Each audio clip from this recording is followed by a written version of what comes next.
بسم اللہ الرحمن الرحیم۔ السلام علیکم۔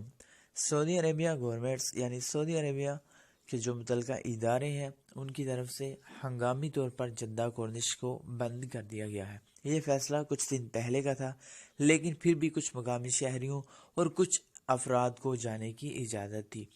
گزشتہ روز سعودی عربیہ میں جدہ جو کورنش ہے وہاں بہت زیادہ ایک سیلاب آیا، سمجھے سیلاب کی صورتحال تھی۔ پانی جو سمندر کا تھا وہ روڈوں پہ آ گیا، تو اس حادثے کے باعث کے لوگوں کو نقصان نہ ہو، لوگوں کی حفاظت کے لیے جدہ کورنش کو بند کر دیا گیا۔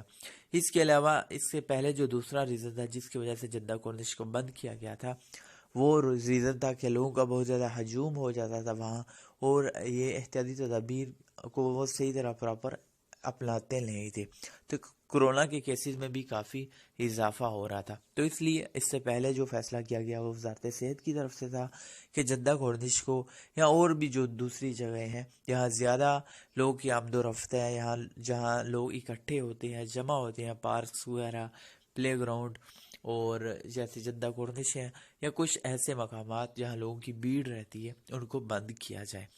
اس کی وجہ سے اس سے پہلے بند کیا گیا، لیکن آج کی جو اپڈیٹ آپ لوگوں کے ساتھ میں شیئر کر رہا ہوں، آج جو جدہ کورنش کو بند کیا گیا یہ صرف اسی وجہ سے کیا گیا کہ جدہ کورنش میں سمندر میں بہت زیادہ لہریں آئیں، ایک طوفان کا سما تھا، پانی سمندر سے باہر نکل گیا، ایک بہت زیادہ آپ نے اگر سٹارٹ میں ویڈیو دیکھی ہے تو آپ لوگوں کو یہ اندازہ ہو جائے گا، پھر بھی لاسٹ میں ویڈیو لگا دوں گا، آپ ایک دفعہ پھر ویڈیو دیکھ سکتے ہیں۔